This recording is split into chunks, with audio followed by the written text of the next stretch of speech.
आज हम स्टार्ट कर रहे हैं हमारा new topic curl of a vector point function. अभी तक तो देखो हमने क्या किया था, डेल वेक्टर के साथ ना डॉट प्रोडक्ट कर रहे थे। अब यहाँ क्या आ गया, क्रॉस प्रोडक्ट। तो क्रॉस प्रोडक्ट के टाइम पे हम उस डेल्टा के प्रोडक्ट को क्या बोलेंगे, कर्ल। डेल अगर क्रॉस प्रोडक्ट में आ रहा है किसी भी वेक्टर फंक्शन के साथ तो हमारा वो क्या कहलाएगा, कर्ल। ठीक है, तो कर्ल किस तरह से डिफाइन करेंगे हम आपका, delta cross F of function I cap curl over curl X plus J cap curl over curl Y plus K cap curl over curl Z cross product में रहेगा विद वेक्टर फंक्शन एफ। ठीक है, या फिर आप इसको इस तरह से भी रिप्रेजेंट कर सकते हो। ठीक है, एफ यहाँ के आ जाएगा, अंदर क्रॉस प्रोडक्ट में आ जाएगा। Okay, curl of a vector point function is a vector quantity. आपको देख के भी पता चल रहा होगा ये डेल्टा किस पे एप्लीकेबल हो रहा है, एक वेक्टर फंक्शन पे। तो आंसर भी हमें क्या मिलेगा, एक वेक्टर फंक्शन मिलेगा, वेक्टर क्वांटिटी मिलेगी। ठीक है, नेक्स्ट क्या है, a vector function F is called an irrotational vector. कब बोलेंगे, जब जो कर्ल है ना, कर्ल ऑफ वेक्टर फंक्शन किसके इक्वल आ जाए, ज़ीरो के इक्वल, तो उस टाइम पे वेक्टर को हम क्या बोलेंगे, इर्रोटेशनल वेक्टर। क्लियर है। नेक्स्ट क्या है, एफ इक्वल हो जाए F1 I cap F2 J cap plus F3 K cap is a differential vector point function. Then curl हमारा किसके इक्वल हो जाएगा, curl F3 over curl Y minus curl F2 over curl Z I cap plus curl F1 over curl Z minus curl F3 over curl X J cap plus curl F2 over curl x minus curl F1 over curl Y साथ में के cap. ठीक है, अगर ये क्या है, एक डिफरेंशियल वेक्टर पॉइंट फंक्शन है, उस टाइम पे हमारा कर्ल एफ किसके इक्वल हो जाएगा, इस इक्वेशन के इक्वल। ठीक है, अब कुछ प्रॉपर्टीज़ गिवन है, किस तरह से डिफाइंड है हमारा कर्ल फंक्शन। कर्ल अगर लग रहा है किसी दो वेक्टर्स के सम पे तो उन पे क्या हो जाएगा, वो अलग अलग अप्लाई हो जाएगा। और क्रॉस प्रोडक्ट हम ऊपर डिफाइन कर ही चुके हैं। ठीक है, नेक्स्ट प्रॉपर्टी है हमारी curl phi of vector function. ठीक है, अब कर्ल लग रहा है किस पे, एक स्केलर फंक्शन किसके साथ, प्रोडक्ट में एक वेक्टर फंक्शन के साथ। तो कर्ल अगर आपका ग्रेडियंट पे, सॉरी फाई पे लगेगा, फाई क्या है, एक स्केलर फंक्शन, तो उस टाइम पे वो बन जाएगा ग्रेडियंट। ठीक है, जब वेक्टर फंक्शन पे लगेगा तो वो क्या रहेगा आपका कर्ल। तो curl of gradient of phi cross product vector function plus phi और कर्ल ऑफ वेक्टर फंक्शन। ठीक है, नेक्स्ट क्या है, curl of vector function F cross product में रहेगा विद वेक्टर जी, किसके इक्वल होगा, G dot product delta F minus में F dot product delta G plus F divergence of G minus G divergence of F. Next property है, delta की dot product हो रही है बट वेक्टर फंक्शंस की cross product है, तो किस तरह से एप्लीकेबल होगा, एक बार जी के साथ डॉट प्रोडक्ट, बाकी दोनों की क्रॉस प्रोडक्ट माइनस में एफ के साथ डॉट और डेल्टा और जी की क्या हो जाएगी, क्रॉस प्रोडक्ट हो जाएगी।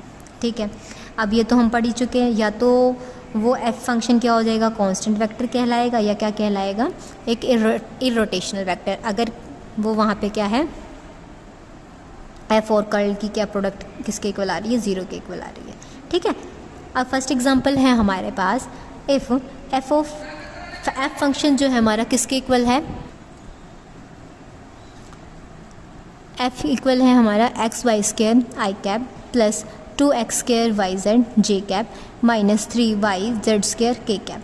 तो हमें यहाँ क्या फाइंड आउट करना है, कर्ल फाइंड आउट करना है, किस पॉइंट पे, 1 -1 1, यानी x is equals to 1, y is equals to -1 and z is equals to 1। ठीक है, पहले कर्ल फाइंड आउट कर लेते हैं। अब क्या है, क्रॉस प्रोडक्ट हो रही है, तो क्रॉस प्रोडक्ट का हम डिटरमिनेंट किस तरह से लिखते हैं, आई कैप जे कैप और के कैप जब क्रॉस प्रोडक्ट होती है। अब फर्स्ट वाले वेक्टर क्या है, यहाँ पे फर्स्ट फंक्शन क्या है, कर्ल।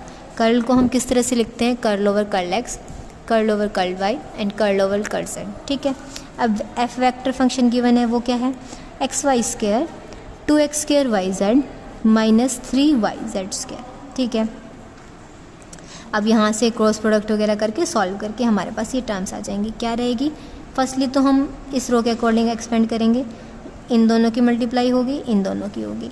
अब विद रिस्पेक्ट टू y तो यहाँ क्या बच जाएगा, -3z स्क्वायर। ये विद रिस्पेक्ट टू z है तो यहाँ बचेगा 2x स्क्वायर y, और बीच में क्या आता है, नेगेटिव साइन, इसलिए आई कैप। अब with respect to j check करेंगे हम, इसकी और इसकी मल्टीप्लाई होगी, इसकी और इसकी, तो x के रिस्पेक्ट में यहाँ कुछ नहीं है, 0, यहाँ पे z के विद रिस्पेक्ट में कुछ नहीं है तो 0, j कैप 0 हो गया। नेक्स्ट है हमारे पास k कैप की वैल्यू, तो x के विद रिस्पेक्ट में इसका डेरिवेटिव, तो यहाँ से आ जाएगा 4xyz, यहाँ इसका y के विद रिस्पेक्ट में -2xy k कैप। तो इस तरह से हमारे पास टर्म्स आ जाएंगे। मिडिल टर्म तो क्या हो जाएगी 0, आगे वाली और पीछे वाली टर्म्स में हम क्या कर देंगे x = 1, y = -1 and z = 1। Put किया हमने, हमारे पास आंसर आ गया -i कैप -2 k कैप। यही हमें यहाँ पे क्या करना था, प्रूव करना था। ठीक है, अब नेक्स्ट एग्जांपल है हमारा, show that curl of curl f = 0, यानी एक बार कर्ल फाइंड आउट करेंगे, फिर जो वैल्यू आ जाएगी उसका फिर से हम कर्ल फाइंड आउट करेंगे, वो किसके इक्वल होगा, 0 के इक्वल। और f हमें क्या गिवन है, zi cap xj cap yk cap. ठीक है, फिर से हम कर्ल अप्लाई कर रहे हैं। डिटर्मिनेंट किस तरह से लिखा जाएगा, i cap j cap k cap. Curl की value curl over curl x, curl over curl y, curl over curl z। f की value z x y put कर दी हमने। ठीक है, तो हमारे पास ये आ जाएगा फंक्शन। किस तरह से आया आपका, पहले हम फर्स्ट रो के अलोंग एक्सपेंड करेंगे, तो फर्स्ट एलिमेंट क्या है 1 1, तो फर्स्ट रो को छोड़ेंगे, फर्स्ट कॉलम को छोड़ेंगे। यहाँ से क्या होगा, with respect to y derivative हो रहा है, क्या बचा 1।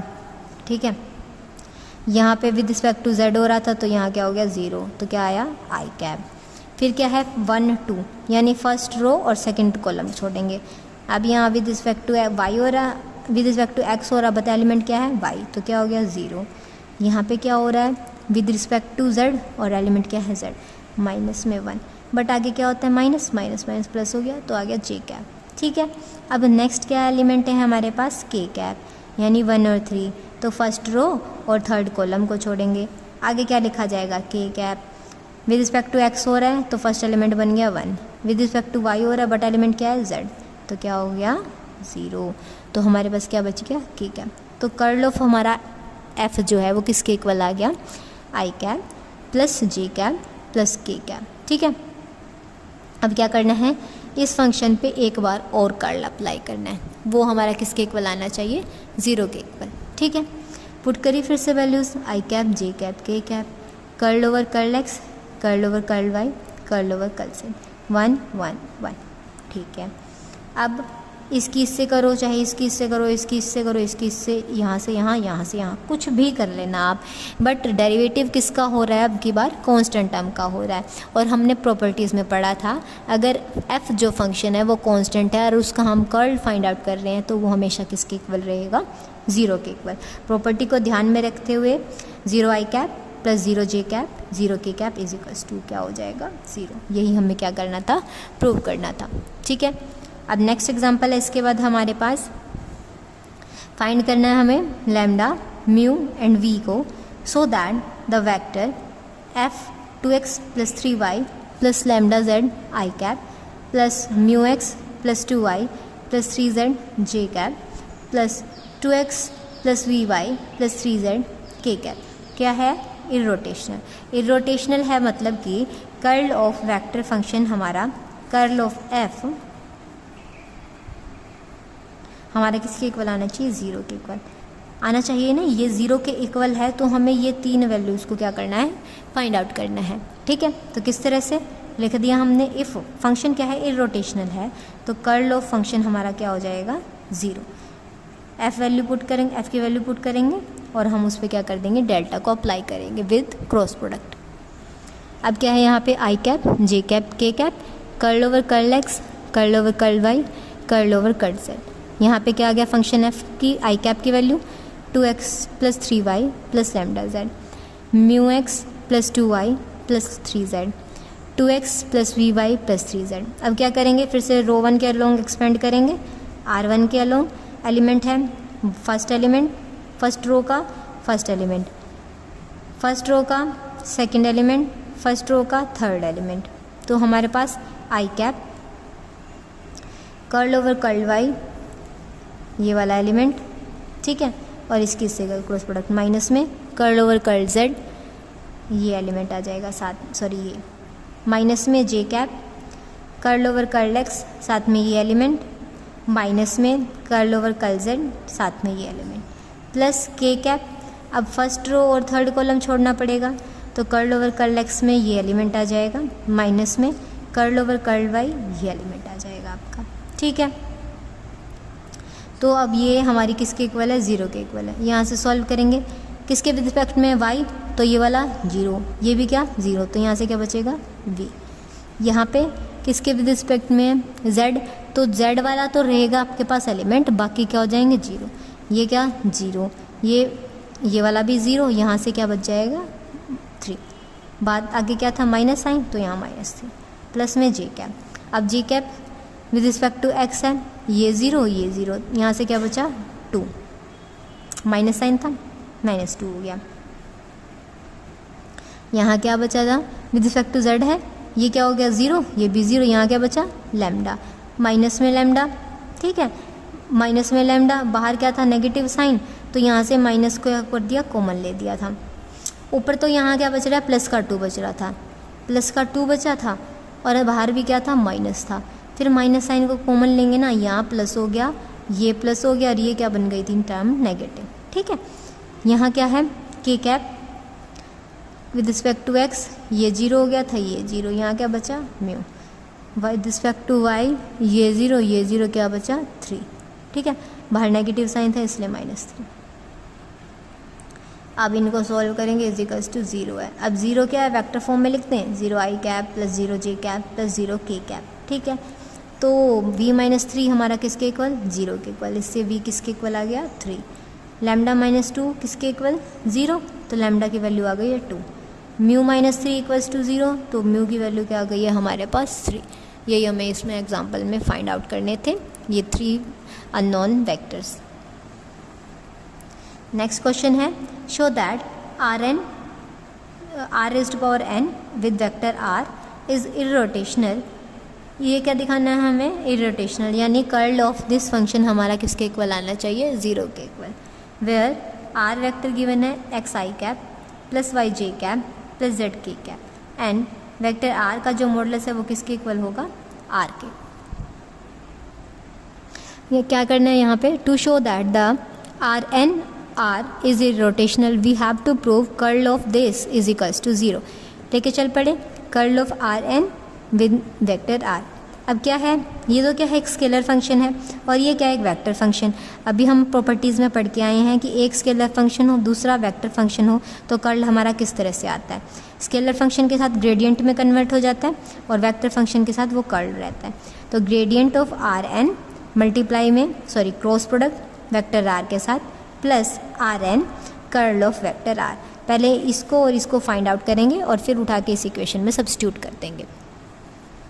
ग्रेडियंट Rn हमारा किसके इक्वल हो जाएगा, ग्रेडियंट की value i cap curl over curl x plus j cap curl over curl y plus k cap curl over curl z is equals multiply में है साथ में Rn। वह Rn अंदर आ जाएगा, इसके साथ भी इसके साथ भी इसके साथ भी, तीनों के साथ। अब यहाँ क्या करना है Rn का डेरिवेटिव। अब मैं किसी भी टर्म का डेरिवेटिव कर रही हूँ तो यहाँ पहले क्या होता है पावर आगे आती है, फिर एक पावर माइनस हो जाती है, फिर इस फंक्शन का क्या हो जाता है डेरिवेटिव हो जाता है। यही हमने यहाँ पे क्या कर दिया, लिख दिया तीनों के लिए। अब कॉमन टर्म क्या आ रही है n r की पावर में n-1, यहाँ पे भी यहाँ पे भी कॉमन ले दिया। अब ये ना हम स्टार्टिंग में चैप्टर में पढ़ने लगे थे कि जो curl over curl r over curl x की वैल्यू होती है वो होती है x by r, curl r by curl y होता है हमारा y by r, curl r over curl z हमारा होता है z बाय r। ठीक है, अगर फिर भी किसी को इन वैल्यूज़ को नहीं पता चल रहा है कि हमने किस तरह से फाइंड आउट की, तो आप इस चैप्टर का जो पार्ट 1 है या पार्ट 2 है उनके अंदर से देख सकते हैं कि हमने इनको किस तरह से फाइंड आउट किया था। उसका लिंक मैं डिस्क्रिप्शन बॉक्स में भी डाल दूँगी आपका। ठीक है, यहाँ से आ जाएगा x over r i cap plus y over r j cap plus z over r k cap. ठीक है, तो यहाँ से r कॉमन लेंगे, यहाँ से क्या हो जाएगा x i cap plus y j cap plus z j cap. ये किसकी वैल्यू थी, क्वेश्चन स्टेटमेंट में हमने डिफाइन की थी, हमारा था वेक्टर फंक्शन r। तो n r यहाँ गया था r माइनस n की r की पावर में था n-1, नीचे था r, एक और पावर क्या हो जाएगी माइनस, तो आ जाएगा हमारे पास n r raise to power n-2 और विद वेक्टर फंक्शन r। ठीक है, तो ग्रेडियंट हमने फाइंड आउट कर लिया। अब हमें फाइंड आउट क्या करना है, कर्ल ऑफ वेक्टर r, उसको भी फाइंड आउट कर लेंगे। वेक्टर r हमारा किसके इक्वल है, वेक्टर आर हमारा इक्वल था एक्स आई कैप वाई जे कैप जेड के कैप के, ठीक है। और जो हमारे कर्ल की वैल्यू थी ये थी, वेक्टर आर को इनके साथ सब्स्टिट्यूट किया। अब आर का आई कैप वाला कंपोनेंट क्या था, ये विद रिस्पेक्ट टू एक्स है, तो एक्स का तो एक्स के साथ 1 बचा क्या, आई कैप। वाई का वाई के साथ 1 बचा जे कैप। जेड का जेड के साथ क्या हो जाएगा, 1 बचा के कैप। आई की आई के साथ क्रॉस प्रोडक्ट 0, जे की जे के साथ क्रॉस प्रोडक्ट क्या होगी 0, के की के साथ क्रॉस प्रोडक्ट क्या हो जाएगी 0। तो हमारे पास कर्ल तो क्या आ गया 0, और ग्रेडियंट आया था कोई प्रॉपर वैल्यू, उनको उठा के हमने हमारे क्वेश्चन जो इक्वेशन थी ना हमारी, ये जो हमारी इक्वेशन थी इसमें कर्ल आर की और ग्रेडियंट ऑफ आर की वैल्यू हम क्या कर देंगे, सब्स्टिट्यूट कर देंगे। तो क्या आ जाएंगे यहाँ से, N R raise to power N minus 2 R vector की cross product with R vector, ये तो क्या हो गई है टर्म 0। अब सेम वेक्टर की सेम वेक्टर के साथ क्रॉस प्रोडक्ट आ रही है, वो किसके इक्वल होती है हमेशा, हमें पता है। अभी सेम वेक्टर की सेम वेक्टर के साथ की थी, क्या आई थी 0, तो ये भी क्या हो जाएगा 0। तो 0 प्लस में 0 इज इक्वल्स टू 0। तो ये curl of R N with vector R हमारा किसके इक्वल आ गया 0। तो इसका मतलब क्या है कि ये वेक्टर हमारा क्या हो गया, इर्रोटेशनल। यही हमें क्या करना था, प्रूव करना था।